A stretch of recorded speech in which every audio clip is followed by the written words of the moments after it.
يسعد لي أوقاتكم بكل خير يا رب يا رب الكل يكون بخير. وصفتنا لليوم معروك. رح نساوي اليوم معروك.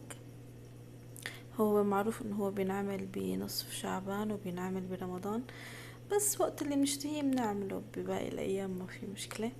أنا حطيت هون فنجان لبن، لبن رايب، مو زبادي، ومعلقة صغيرة من المحلب، وراح احط فوقهم معلقة خميرة كبيرة، معلقة كبيرة بيكنج باودر، ومعلقة صغيرة فانيليا.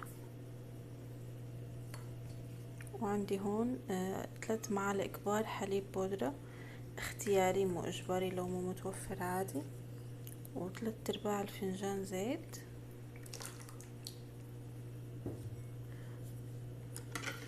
قلب شوي شي بسيط، قلبتن شوي وراح اضيف كيلو من الطحين،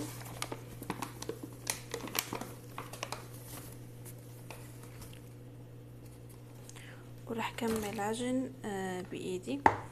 ولو لقيتهم محتاجين شوية مي بضيف مي دافية على حسب نوع الطحين اللي نحنا عم نستخدمه. في طحين بيستهلك مي كتير، وفي طحين لا. انا راح اعجن وشوف. خلطت المكونات مع بعضها واحتاجت معي كاسة من المي. ضفت لها كاسة مي وعجنتها مع بعض لمدة 10 دقايق لحتى صارت بهالشكل. راح اغطيها بكيس نايلون واتركها ساعة تختمر.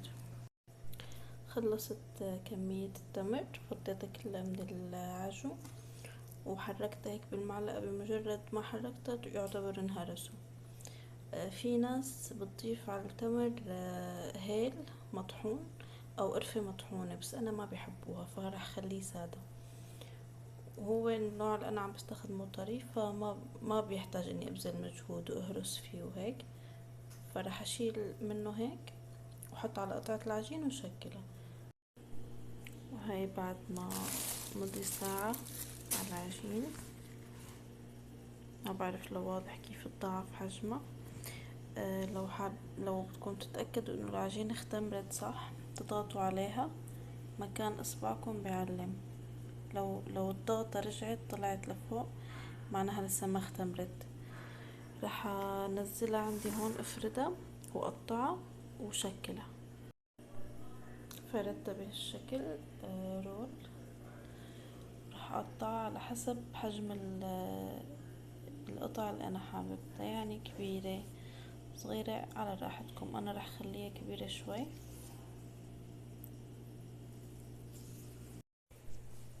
كملت تقطيع باقي الرول وكورتهم، في منهم كبار وفي منهم صغار على حسب.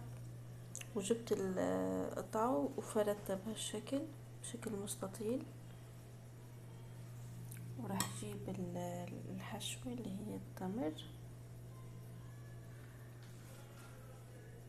احطها بهالطرف. راح اعمل شكل بالسكين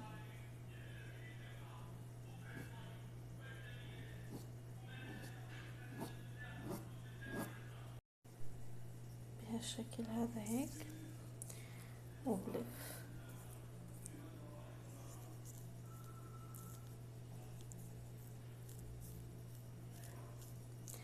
طبعا انا بشتغل بالايدتين، بس مشان التصوير عم بشتغل بيد واحدة. واكيد المكان هون نضيف، طبعا انا كل شغلي هون. وبجيب الطرفين على بعض وبقفلهم بهالشكل، وهي شكلها النهائي.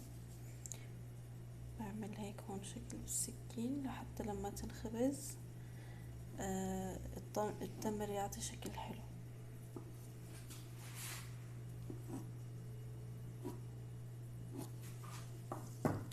صارت جاهزة.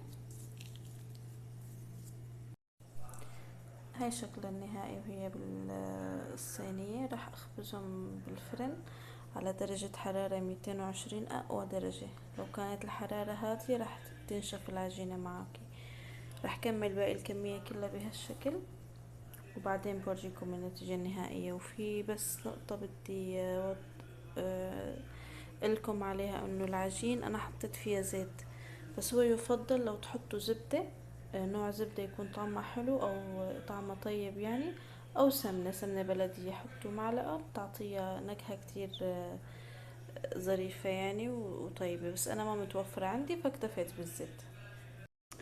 في شكل انا عملته وحابة اني شارككم فيه او اقترحه عليكم يعني، نفس الدائرة اللي عملناها من شوي، بس ضفت لها اضافة من عندي. مسكرة منيح من هون،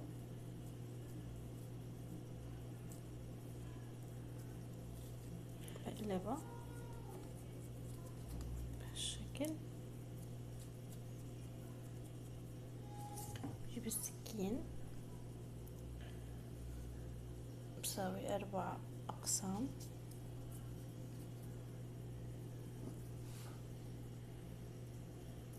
بهالشكل.